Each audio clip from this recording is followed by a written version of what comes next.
delighted to be here with a number of fabulous alum. My name is Heather Roberts. I'm an associate professor here at the ANU College of Law, speaking to you from unceded Ngunnawal and Ngambri land.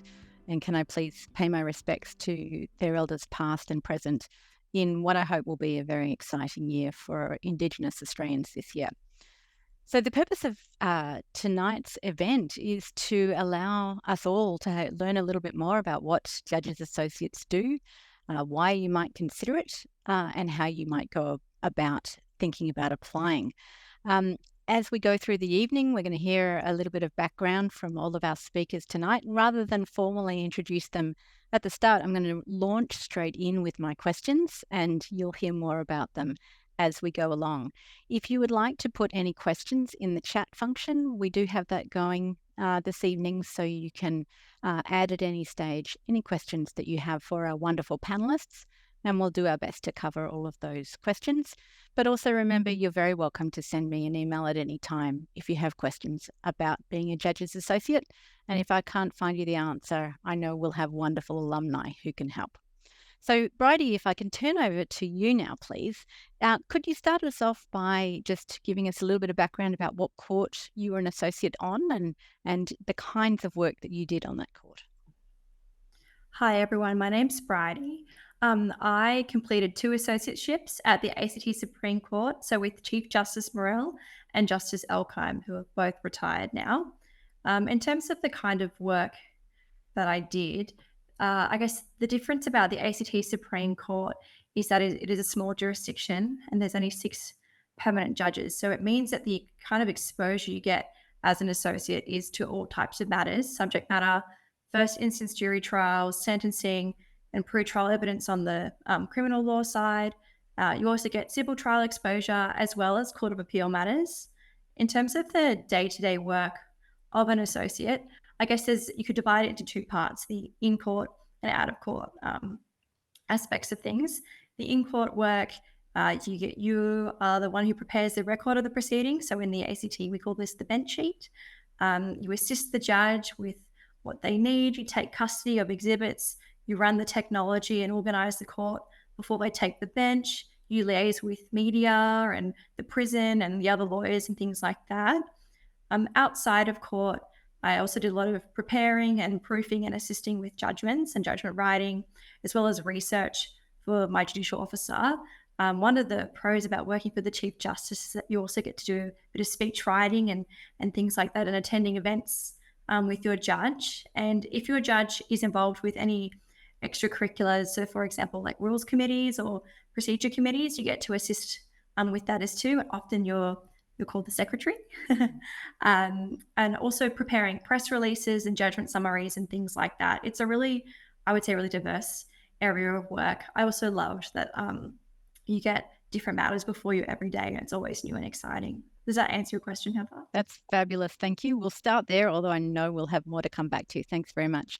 Marcus, you're next on my screen, and you also did 2 associateships, although not in the same jurisdiction. Can you take us through that, please? Yeah, of course.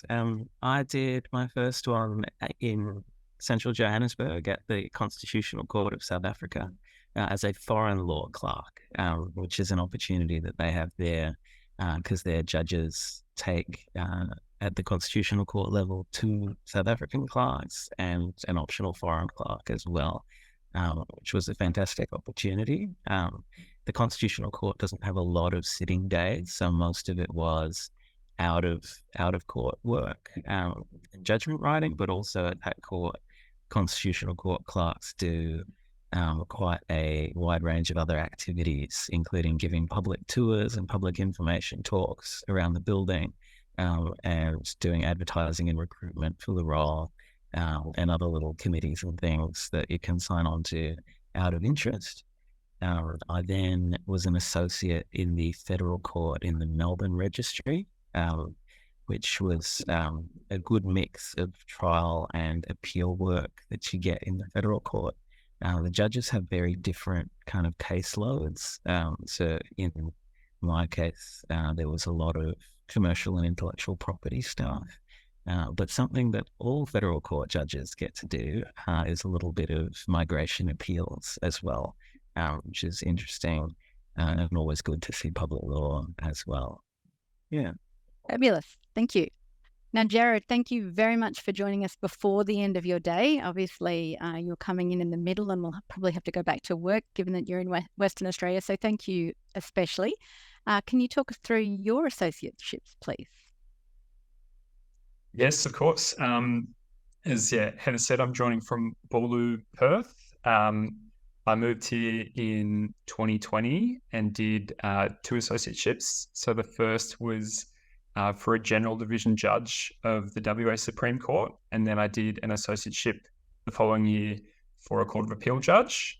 The general division judge, Justice McGrath, sat on criminal matters, and so for me, the day-to-day varied a lot based on whether we were in trial, and if we were, then most of my role was helping out with the sort of in-court work, whether it's sort of stuff Bridie mentioned, liaising with security, with counsel, assisting with witnesses, and then if we weren't in trial, there'd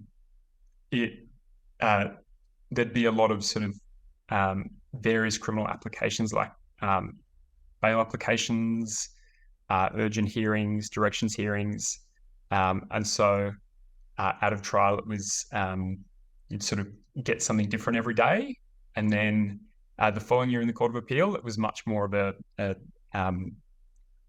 like predictable sort of steady amount of work, and we sort of knew what the listings were for the next sort of 2 months, and so most of my job in the Court of Appeal was either doing the pre-hearing memos, so sort of the preparation and the research, or the proofing judgments. Fabulous. Thank you. And Sophia, thank you for running out of work. I hope we haven't got you into too much trouble leaving early. Would you like to round us off, please, and tell us about your experience? Of course. So I was in Queensland. I was in the Land Court of Queensland with Acting President Stilgo, but very luckily for me, Her Honour got a dual appointment to QCAT, which is the Queensland Civil Administrative Tribunal, which is a very different jurisdiction. So I got to experience a bit of both. In the Land Court, I think what you do really depends on the judge that you're with. With Acting President, I got to do a whole bunch of stuff. So from everyone we've heard today, preparing for court, assisting in court, talking to parties as well. But outside of court, any sort of the extracurriculars that Acting President was or is involved in. So she was involved in the Australian Association of Women Judges. So I did a lot of accounting work for that, which I wasn't cut out for because I did law and not math. And I got to do a lot of travel as well. So organising travel, going all across, regional, rural Queensland was a big highlight. And then for QCAT, I got to do a lot of judgment proofing, but also I found one of the great parts of it was that the Acting President would actually ask me what my thoughts were. So I got to exercise a little bit of kind of intellectual curiosity or put my thoughts forward there. So I really enjoyed that experience. That sounds fabulous. Thank you. Now, everything you've said have prompted lots of questions and thoughts from me. I'm going to fire a few of them at you at random, and then we'll go back on script if you like. I wondered whether or not, particularly for Jarryd and Sophia, but also Marcus, whether becoming an associate in a jurisdiction where you didn't do your law degree, was that challenging, or was it an exciting experience, or somewhere in between? And I suppose, what was it that motivated you to leave Canberra and go somewhere so different? And that's for any of you, and Bridie, I'll come back to you with more questions. I'm happy to jump in first. So with the move to WA, I didn't have a connection to WA and hadn't visited before, but was already on the move after leaving Canberra, and I spent a bit of time up north and was applying for associateships around the country, and thankfully managed to get one in Perth. It was pretty hard at first, not having studied in Perth, and not knowing, like working for criminal law judges, and not having studied the WA Criminal Code at university sort of put me behind a little bit, or it was a little bit sort of challenging at first to get my head around things. But the great thing about being an associate is there are many other associates, and for the most part, they'd all studied in Perth, so I could rely on them to help out a fair bit. That's great. Sophia and Marcus, do you have things you'd like to add? Oh, well, Marcus? Yeah, I can jump in there. I was really excited to see what a legal system looks like in a foreign jurisdiction. And because the Constitutional Court of South Africa has quite broad powers, the discussions tended to be open and accessible for a foreigner that was interested in human rights and constitutional law at a nerdy level. But moving is always a bit tricky. And then with the federal court, there's not a lot of difference between the registries, except for the practicalities of moving. Okay. And Sophia? Yeah, so I'm sure there were some differences for sure between the way Queensland operates and the law that I studied at university. Definitely not as much as Marcus, I'm sure, but it was difficult, and it was especially difficult being with the other associates in the land court who kind of knew everything, and in addition to that, knew everyone. So there were the Land Court associates, there were the QCAT associates, the Supreme District Court associates, all up. There were probably around 60 to 80 people that all knew each other, most of them. So that was difficult, but actually ended up being a blessing in disguise. And I think one of the reasons why the associateships can be so beneficial is because you get to know all of these people, and those people are also in the same boat as you for the most part, and can help you out, as Jarryd said. Well, that's great. Now, Bridie, I've had the opportunity to spend a bit more time at the ACT Supreme Court than I have any of the other courts there. And it's quite a wonderful group of graduates who join as associates. Did you find most of them had some experience in court before you all sat in court with your judge? Is that something that many of them had found valuable? Was that your background, or? I think it's a whole mix. I think that's a thing I would want to emphasize, is that different judges look for different things in associates. So, for example, I was still in my second last year of law school when I started working for the Chief Justice. There were other associates there who had been in practice for a number of years and had decided they wanted to have a break or push themselves and do an associateship. So I think you have a real spectrum of experience. So I think that's why it's important to never write yourself off in terms of applying for things. I think it also means that you have that benefit of what the others were saying in terms of the support of the other associates. You have a big brains trust, I guess you can call it. We had a group chat. There would be questions in the group chat, and everyone would look after each other, and we'd all benefit from each other's knowledge. So I think it all ended up working out quite well in that sense, that you had this real mix, and that sometimes too the judges would mix between their associates. So at the Supreme Court, you get two associates. It's not in other courts where you may have an EA and an associate. So often too, there would be a mix in terms of experience between their two associates, and it's this close bond and mentorship as well, not just with your judge, but with your senior associate and your other associates as well. No, that's great. And I think that feeds also into what Jarryd was saying, moving to a different jurisdiction, because there is that support network that you can turn to different people, and there's someone who has been through that before. But I wholeheartedly endorse everything you said about not ruling yourself out and just putting yourself out there to apply, because as you mentioned, different judges want different things. So picking up on that perhaps a little bit, a number of you I know had interviews with a number of different judges. I always get lots of questions about what on earth is going to happen at the interview. What do people like? The message that seems to come through to me all of the time is ultimately the judge is trying to figure out if you can work in the close confines of chambers, where you as an associate are one of the few people that the judge can talk to about the decision. But how did you find the interview or interviews that you did? And do you have any wisdom or insight that you can offer to people who are about to step out onto that journey? That's for all of you. One of you take it. I'm happy to jump in back to back if everyone's okay with that. Just in terms of, I think the biggest thing I found is, as much as it's intimidating to interview with the judge, and don't get me wrong, they're just people. And they don't want associates who are robots. So I think that's something that's really important to get across. They're, in my experience, lovely people. And I think it is as much of a personality mix, like you were saying, Heather, as well as academics. I think as much as grades, like you hear this whole grades are the be all and end all, but that's not the case. And I think as much as you may have experience or not, it also comes down to personality. You're right in terms of the close confines of chambers. I did my associateship with the Chief Justice during lockdown, and during the way the court had to be for essential workers in the ACT, I was actually shut in a room with my co-associate all day. So I think things like that, not that that's hopefully a continuing experience, but I think it shows how important that dynamic is. The judge needs to be able to trust you.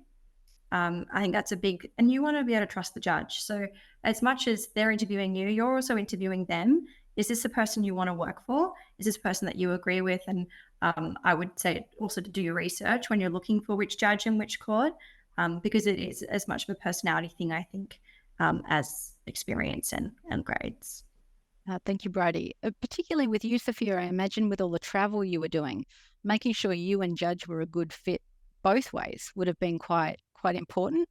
Was your interview very much about whether the two of you could get along, or was yours slightly different? Yeah, I think before I had done the associateship, I had in my mind that the interview was stock standard interview, because there were a few like stock standard interview questions. Why are you in court? Why do you want, why are you applying to this court, et cetera, et cetera. But then looking back on it, it was definitely acting president trying to figure out whether our personalities matched. And I was very lucky that they do. And we still talk very often as well. But definitely I second what Bridie said in terms of it's just as much about whether you like them, because for the most part, I've heard that people have really enjoyed their associateships and have continued on to have this mentorship with their judge. But I have also heard some negative experiences where people just didn't get along with their judge. So I think if you're fortunate enough to be in a position where you've got an interview, or maybe an interview with more than one judge, it's really important to see what you think as well.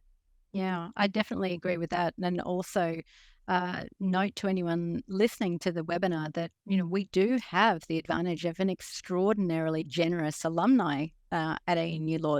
Someone will know someone who has done an associateship with a judge you're interviewing with. And I think that's always useful to just get a sense of, is this really a human I want to be working with? Jarryd, you were working with an alumni judge, Justice McGrath. Can you give us any insight? Particularly, did you go over to Perth to do your interviews, or were you doing them on Zoom? How did the logistics of that work? I did mine on Zoom.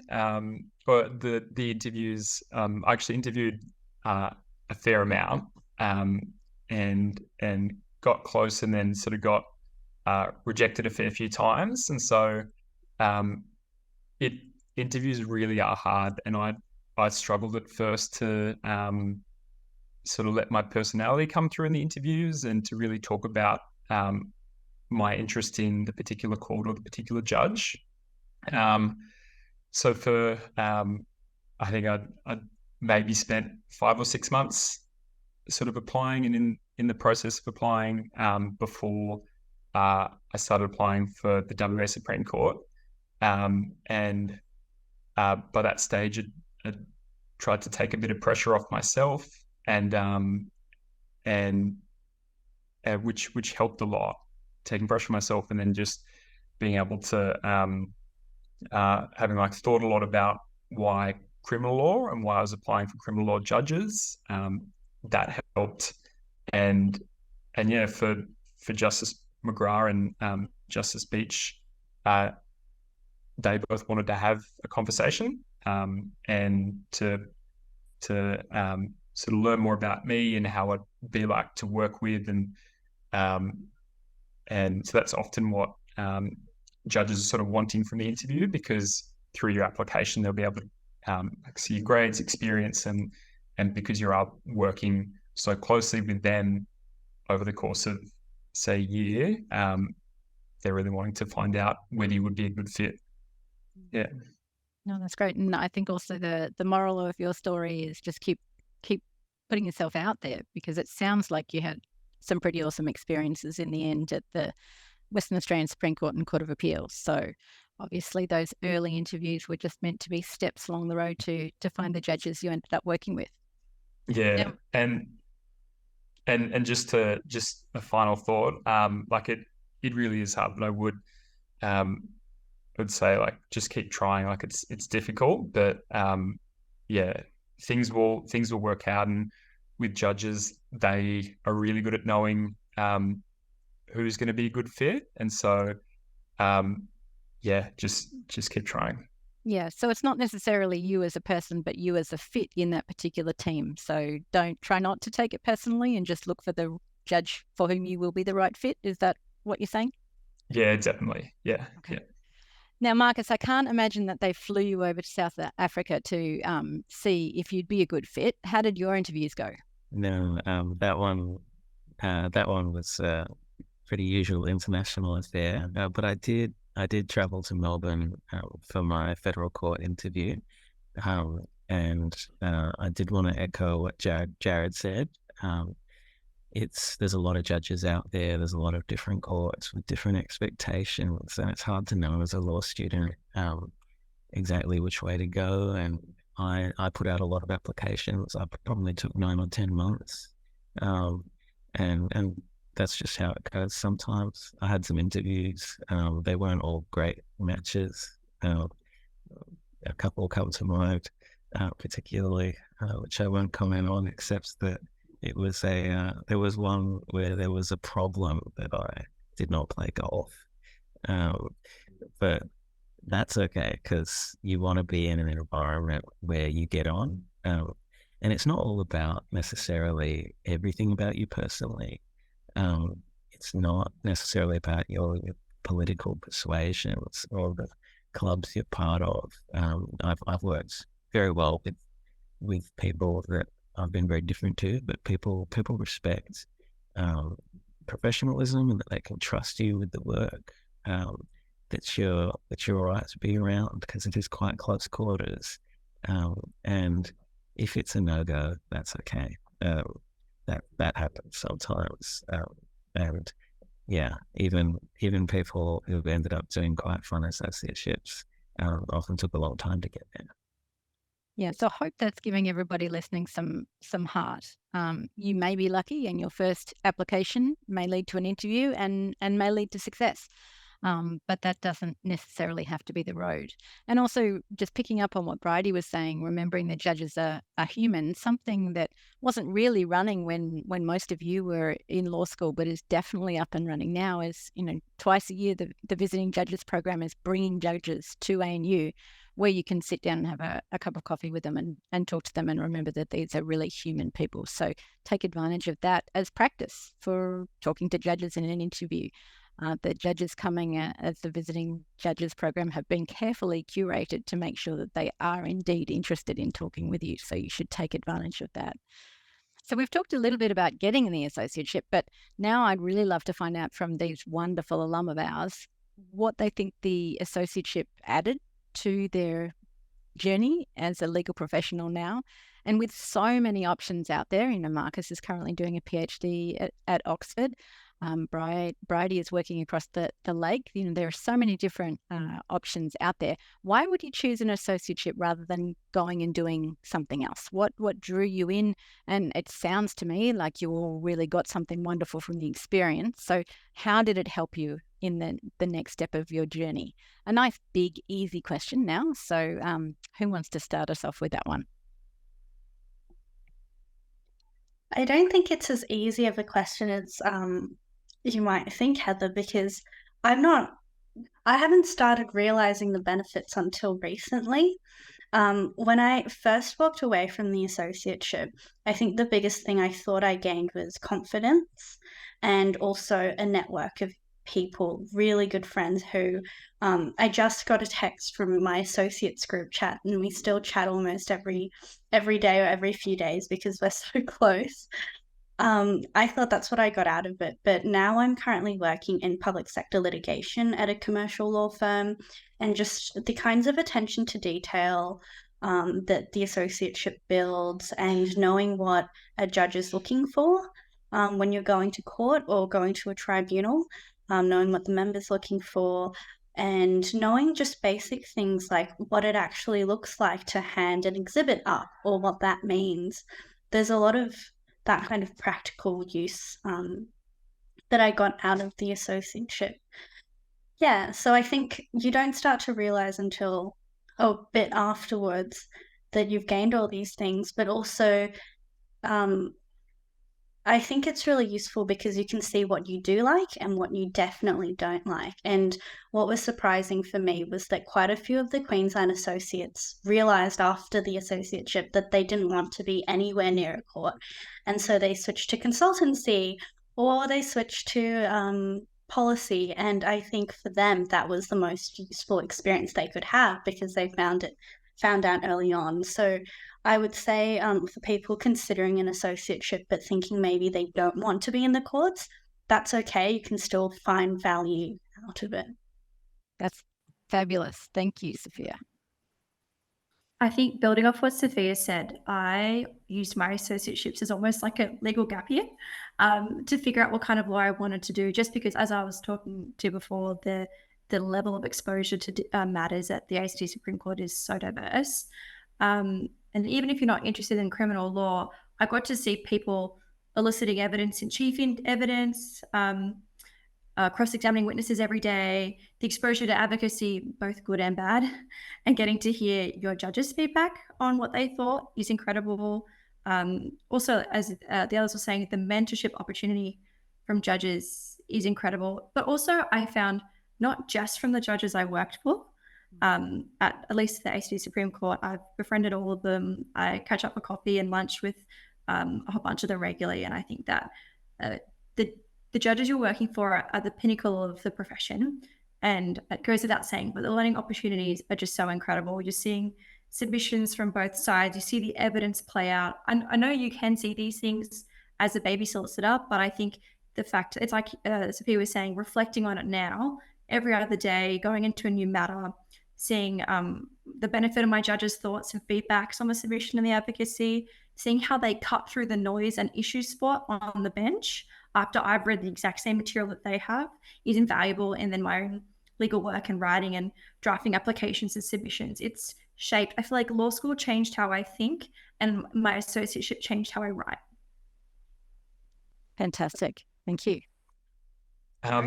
Picking up with what on what Bridie was saying, being able to work with a judge, you just pick up like really important sort of foundational skills as a lawyer. And I started off reading through transcript for a few days and didn't really know what I was doing. And then I would give my judge the work I'd done, and he could just within minutes would be able to pick things out of the transcript. And so it was such a good environment to learn basic skills like being able to read through a transcript or a document or cases and pick out the important thing and know why it's important.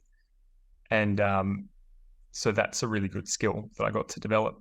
Another one's legal writing in that drafting process, being able to see how a judge summarizes facts and being able to work with the judge in doing its proof and sort of see what their preference is for how things are drafted. So really good skills like that. And for me, I was lucky. The environment was, I always felt like I had the support, that if, I made a mistake and missed something from my summary, I had a judge that was going to pick up the mistake. And so it's this really good environment where you can learn things, but you know that you're supported. And I was given all the time I needed to do my summary or my proofing. And with, so those skills are really important as a junior lawyer. The substantive things, you also really get to learn niche areas of law or learn a lot about like a particular area of criminal law. And so, there's so much to learn and so many good skills to learn from an associateship. Right. Marcus, what would you like to add? I'll endorse that. There's a lot of skills and experience. And particularly for me, I got the best proofreading skills I think I've ever had, because you don't want mistakes going in judgments. But I might take a slightly different angle just to say, doing an associateship was also a bit of a kind of career strategic move for me, in terms of where I was looking to go, because I was going into a profession without having any background in commercial work or in large law firms, and I thought an associateship would be a good way to, without going down those roads, to prove that I can do good work at a high level, and that would be something that would be helpful in my resume, because that's something that's recognised throughout the industry. I'm a bit young to see if that's worked out, but hopefully I get job interviews. And I'll also say, if you are thinking of doing postgraduate study, that it's also a nice way to break things up after law school and do some practical work and some intellectual legal work, and see if you feel like going back to uni or not. Did you find any of the skills that you developed in the associateship have been useful in the PhD, or was it more just the intellectual shift from uni to postgraduate that was useful? No, definitely. I think tackling issues and going through a large amount of information efficiently and then writing is pretty much what you do in a lot of postgraduate research, and that's useful. Absolutely. And I think working on judgments, especially, the process of writing and kind of editing and drafting over time, and figuring out how to get concise, efficient language, and that's definitely useful. As you all know, I have a passion for judicial biography, so I always love finding out how the sausage is made in terms of what we end up reading in a judgment. Now, I'm not going to ask you anything specific about that, but did that side of things open your eyes to a new side of law, just seeing beyond what we read in the textbooks to how you end up with what's in the textbooks? Was that an enjoyable part of the associateship for you? There's some nods going on. No one wants to tackle that one. Fair enough. We'll just move right on with that one. All right. Now, I am a firm believer that everything happens for a reason, and you end up where you are because of all of the steps along the way, and even some backward steps can be useful in that journey. But if you were to give some advice now to students who are just starting off in their law degree and are finding out a little bit more about associateships because they're attending an event like this, what kinds of things do you think they should be asking themselves to think about in terms of prepping for an associateship application? How might they find information about different judges to try and winnow down who they might consider applying for? Is there anything that you would like to share with them that you think would be useful as they're starting out thinking about applying for an associateship? It's a big question, so please feel free to bite off as much as you'd like to with that particular one. Marcus, I don't think you've gone first in any of these opportunities, so how about we throw it straight to you? No, I'm usually a sit and wait kind of person. Don't think I didn't notice. So I'll start by saying different courts in different jurisdictions have really different processes. It's a bit of a mess figuring out and applying for associateships, and I apologize for that. And I hope that in the future our industry figures out a way to have a little bit of consistency in the job criteria and application processes, because it does create a lot of work for you applying. And I think in this case, I should give a shout out to Queensland Supreme and District Courts, which I think have some form of uniform closing date and application procedure. But I went about it by kind of asking first, why do I want to do an associateship? What kind of work am I interested in, and where am I happy to be living? Because it's a short-term thing, but it's also your life, and it's a big career move, and you want to be comfortable wherever you are doing it. Why you're doing an associateship might guide what kinds of areas you're willing to look at, and whether you're looking for a court that's got more kind of trial side of things, or more appellate work, or something in between. And it is quite different between judges and between courts. And so I was giving advice to myself back when I was making that spreadsheet. It would have been just to give myself a bit of a break and say, look, some of it you can't predict. Some of the work year that you might have in an associateship will depend on a bit of luck and the relationship you have. And some of that won't come out until interviews. So just keep having a crack. Great advice. I can jump in here. I think one question to probably ask yourself is, do you have any interest in court at all? Because if you don't, and you just hate court and you don't want to be anywhere near court, an associateship probably isn't for you. But if you have some semblance of interest, then it might be something you do want to pursue. If you're getting towards the time a bit later when you're really considering associateships, if you happen to be in the jurisdiction that you might want to do an associateship in, going to court and just seeing what the associate does, you won't normally be able to see what they do because they're sitting behind a screen and they're generally just typing or like looking at the judge and giving them dates or something like that. But it's useful to visualize what you might be doing on some days as an associate. And I think when you do apply, just showing your genuine interest, because judges will know that you don't know everything. There might be some judges out there who expect you to have read every single decision that they've written, but most judges will just appreciate genuine interest, and appreciate knowing what you want to get out of the associateship. And I think finally not letting yourself get in the way of getting an associateship by thinking that you're not good enough because you don't have the grades or anything like that. I think a big theme from today was that it's very much about personality and it's very subjective. So regardless, I think give it a go, apply. It might be the case that you don't get any feedback because it's not like a clerkship process or anything like that. And if you do get a rejection here and there, don't be too disheartened and don't take it personally. Yeah, that's great advice. Thanks, Sophia. In terms of applying in WA specifically, the WA Supreme Court and District Court, they both have sort of uniform application timeframes.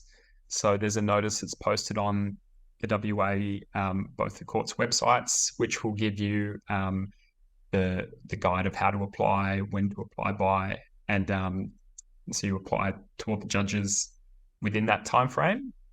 In terms of applying to particular judges, most, probably all court websites will have biographies of the judges, and so that usually says the division they sit in, the sort of matters they sit on. So I'd encourage you to read about the judge before applying. I probably didn't do enough of it at first and sort of went for the quantity approach of applications, but I sort of realized that wasn't working, and so changed tactics and really thought why particular judges, and I didn't go to the level of detail of reading their judgments, but just knowing the sort of matters they sit on, and if you have, say, any experience in that area, it's definitely worth putting that into an application. I'd been to court twice just to watch matters as an intern, and so I was able to talk about my very brief experience sitting in on a criminal trial. So I'd encourage you to do that. Yeah, thanks. I think I echo everything that's come before, but I guess the little extra tidbits that I could add are one thing I found is applying early can be really helpful. A lot of courts do hire quite well in advance, and it also just helps you to plan your post-law school life if you have an idea of what you're doing and where you're going. But I agree with the message of don't write yourself off and try and make sure you're putting yourself out there repeatedly. Being at ANU, you do have an excellent Supreme Court across the way. I would really recommend going in, sitting in court, seeing the judges at work, and as Sophia was saying, seeing the associate at work. If you go to a criminal trial during jury empanelment, you can see the associate empanel the jury and the speaking role that the associate has and all those kind of things. If you go a little bit early before the judge takes the bench, you can see the associate setting up court and how they liaise with parties and just get a bit more of a sense of what they do. I think to getting a feel for how the judge interacts with the associate on the bench and how associates are expected to kind of hold themselves and all that can be really helpful, just so that you have an idea of whether you would be interested or not.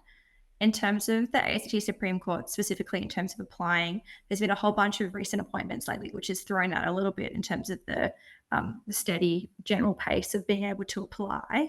But they also do have a rolling application register. So what you can do is you can reach out to the EA, to the Chief Justice, which you can find online, her email address. She's lovely, I promise. And you can send an email to her and say that you'd like to be on the register for any judge and you're interested in the future, or a specific judge if you know already which one you would go for. Judges will take a look at that register when they're looking to apply, as well as put out an ad to just remind everybody. The associate applications intake will be every 6 months because the contracts are 12 months and you overlap 6 months with your senior associate before you become the senior. So that might give you a bit of an idea in terms of who to reach out to and if you've got queries and how it works in the ACT. Yeah, that's fantastic. Thank you all for that. Out of curiosity, did any of you sit on an interview or have a discussion with your judges about them interviewing for the next year? Have you seen behind that side of the process? I think Sophia was nodding, and I'm not sure Jarryd may have been nodding. I didn't sit in on any interviews, but at the WA Supreme Court there was 20, 25, 30 judges, and they all had they're all sort of looking for different things, and have slightly different approaches. Some would have an associate sit in. Other judges, they can tell pretty quickly what they're looking for. But looking at all the associates that were sort of there in 2020 and 2021, people were so different, came from very different backgrounds. Some had careers before coming to the law. There were people from across the country. And so, yeah, I know it's been said a few times, but judges are looking for different things. Don't write yourself off. And yeah. Great. And Sophia, did you have something you wanted to add there too? Yeah, I was asked to shortlist the applicants. And then I believe what happened was that my judge got bored and then did it herself one night, and totally went over my head, but that's okay. I think it's important to obviously engage with the associate if you can, because sometimes they'll have a role, even if it's just the judge asking their current associate, what do you think? And I sat in on some of the interviews as well, and I think the biggest thing I learned from the interview was it's a personality thing, but please do prepare definitely do not say the wrong court's name, and please know what kind of matters the court does rather than asking the judge. So those would be my tips, having sat in some interviews. That seems extremely good advice. Thank you for that. Now, we've had a couple of questions come through the chat. But before we go to that, I just want to give you guys a chance to explain perhaps what was challenging or hard about the role, maybe unexpected, maybe expected. I know for myself, I have absolutely no poker face. So sitting in front of court when people are, really not arguing well would be a challenge for me. But there would be also many others. There are certain types of law that I know for myself that I'm not suited to. And so being in a court facing some of those matters could be challenging. I just don't want to give any of the students watching the sense that it's all roses. I hope it is. But is there anything you would like them to know in advance that, perhaps they should be aware that different things can be challenging? Marcus, did you want to take that? Because I also know that you have another commitment you have to run off to shortly. Thank you, Heather. I can jump in there. Judges' associateships, wonderful jobs as they are an unusual workplace environment where you're in a very close context with someone significantly older and more experienced than you in most cases. And that creates a certain power dynamic that you need to pay attention to. Most people have very good experiences in judging associateships, but not all people do. And as with generally through the legal profession, there are rates of bullying and harassment of various kinds that are higher than they should be, and higher than many other professions. I had a pretty good run personally. At times, I kind of stood up for myself and said, no, those hours are unreasonable, or no, I prefer feedback taken in this way. But I had good responses to that when I kind of just communicated clearly where I was at. If something didn't seem quite like the usual kind of workplace I was looking for, or didn't fit with my schedule, and that was responded to really well and improved the relationship. But everyone's different, and every situation is different. There are formal workplace rules. There are managerial staff that can help you, and each court and registry has its own system of that. But when they give you those documents at the start of your associateship year saying, you can go here for help or here for confidential questions, hang on to those, because like any workplace, it's serious and you should look out for yourself. Yeah. That's really good advice, Marcus. Also remember that, just because you graduate ANU law doesn't mean that your former teachers are just cutting all ties as well. If you want to reach out about something, then there'll always be someone who's able to talk to you. But thank you for sharing that. I think that's really important to know. Jarryd, Sophia, Bridie, would you like to add to the conversation? I'm happy to jump in if I'm not cutting somebody off. I'm just conscious of the awkward Zoom jumps. I think as much as I can attest to the difficulty of poker face, there were many times where during the lockdown we were wearing masks, and when masks went away, I was very vulnerable on that front. But on a more serious note, I think working in particularly criminal jurisdiction, content can be quite confronting and difficult. I think it's important to protect yourself. And as Marcus was saying, there are steps in place in these kind of workplaces and formal confidential paths you can take to support yourself, but also know that other associates who often you end up forming really close bonds with understand and are really collegiate. We had a blanket rule at our court that we could switch out with anyone at any time, no questions asked. The judges would also completely support that and would often take steps as much as they could to protect their associates. So I wouldn't look at things I didn't need to look at and things like that. But it's also important to, in those circumstances, to practice self-care and making sure you're attuned to how you're feeling. Vicarious trauma in those kind of circumstances can be real, and they do run helpful trainings, but it's also important that you I guess, are aware that that's a possibility going into that, and can be attuned to how you're feeling, and recognize that within yourself when you need to take steps to look after yourself, because it can creep up on you. It is a part of the criminal law that content can be confronting, but I think it's also important to know that there's always help available, and that you shouldn't suffer in silence if this is something that you find tricky, and that the workplace will support you in whether you want to go privately and confidentially, or whether you want to speak up and speak to your judge or your co-associate and seek support, because the people are there to help, and they understand because they go through it too. You're all in the trenches together.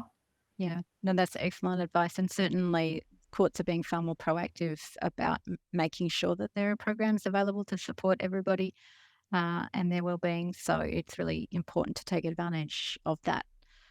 Sophia and Jarryd, do you have something to add? Don't feel you need to. You can endorse everything, but also I'm sure you have different perspectives to share.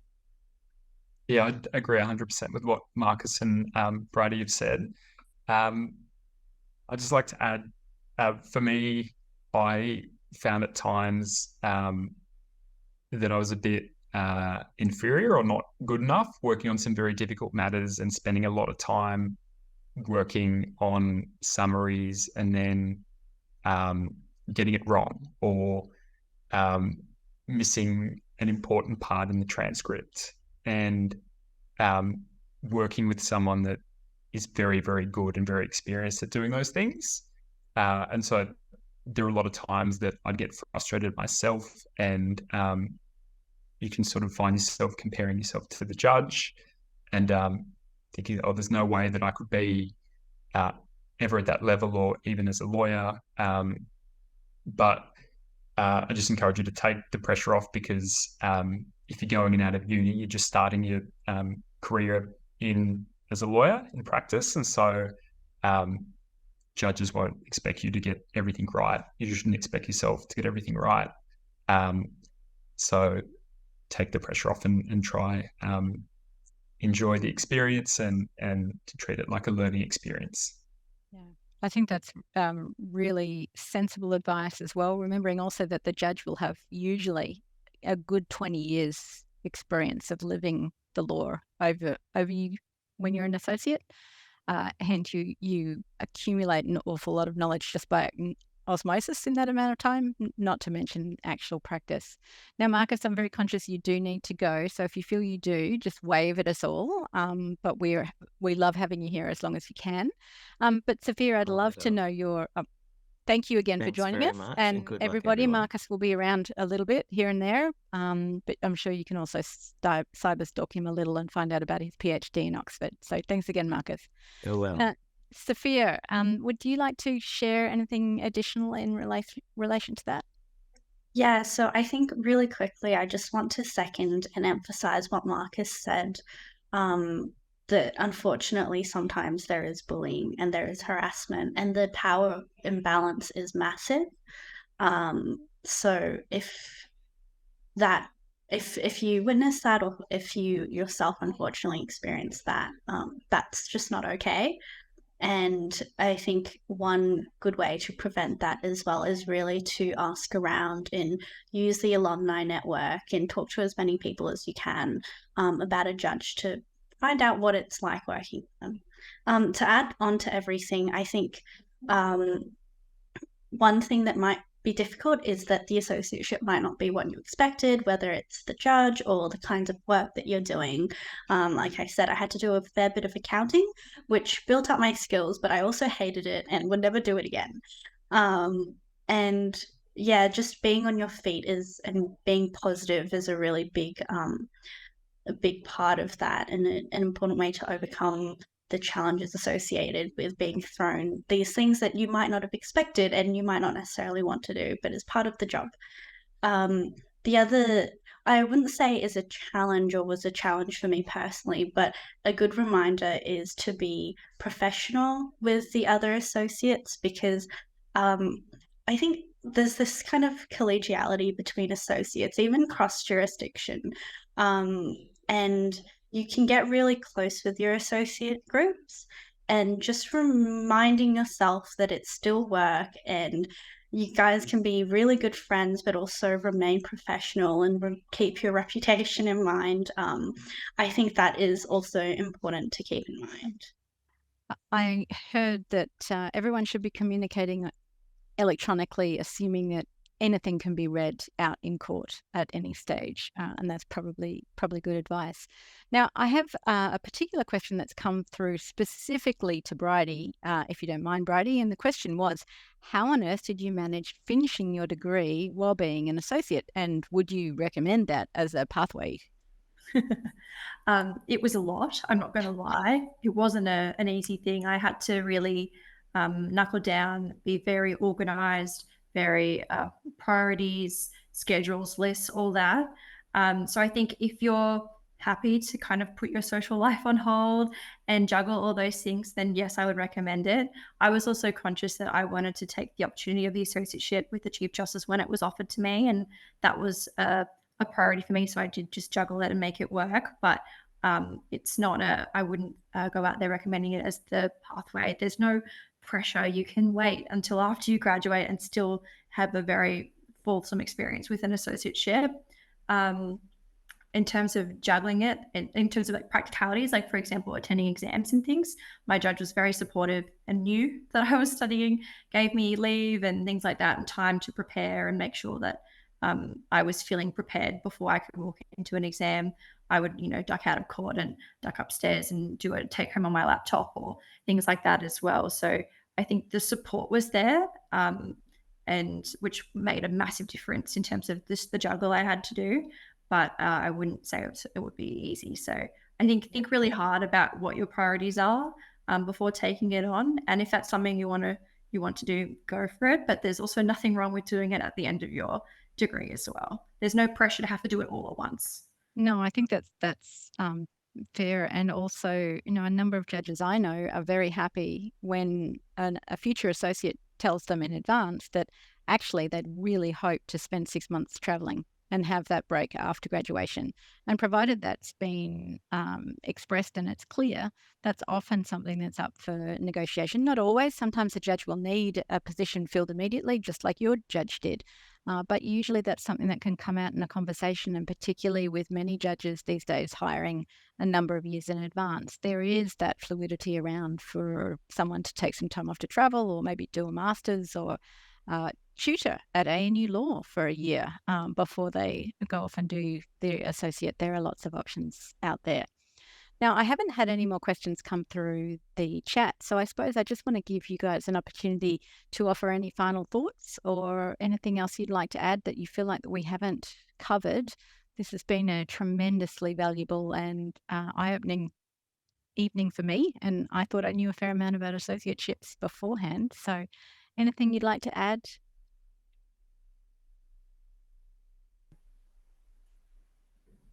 Bridie, you unmuted first, so you go.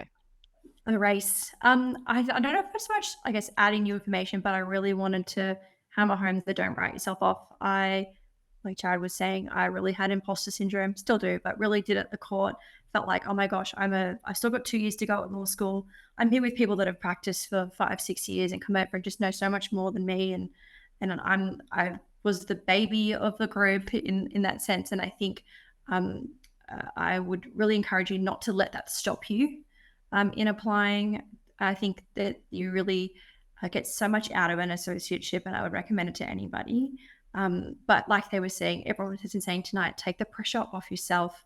It's not the end of the world if you don't get one, or if there's a couple of rejections and you keep trying. I applied multiple times to get to the court and ultimately got it, but it wasn't first tick of the box. I think looking after yourself during the process as well, and not taking things personally, because it is as much of a fit in terms of personality and gelling within chambers as well as grades and academics. I think that's probably what I would just want people to take home. Thank you. Jarryd.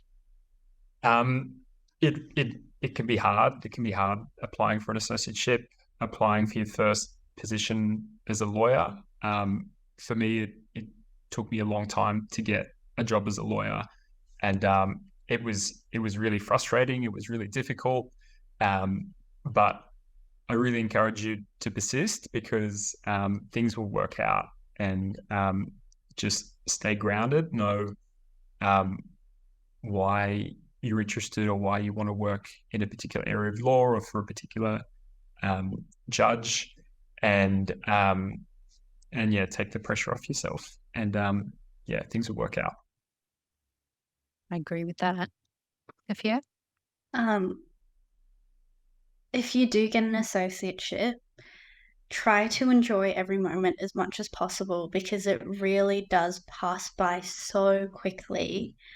And just enjoy it. And I remember one of the members of the Line Court said to me, "This will be the easiest job you ever have." And unfortunately, I'm discovering that they are probably right. So really do enjoy it and look out for yourself. And if you don't get one, don't be disheartened, because they are so subjective. Yeah, fantastic advice from everybody. I'll add my 2 cents worth there, and just remind everybody that there's no one-size-fits-all judge, and there's no one-size-fits-all associate. Please don't write yourself off because 5 of your friends all went to the same school and all got the same grades in all of the same electives, and you did something different, and your school background was different, or you look different from them. Judges are looking for a whole range of things, as we've heard this evening, and it's just a matter of just pressing on, and the things will work out in the end, because I firmly believe that. And I just want to thank. There's no way of applauding. So you'll just have to take it from me that in cyberspace everywhere, we're all really, really grateful for your time.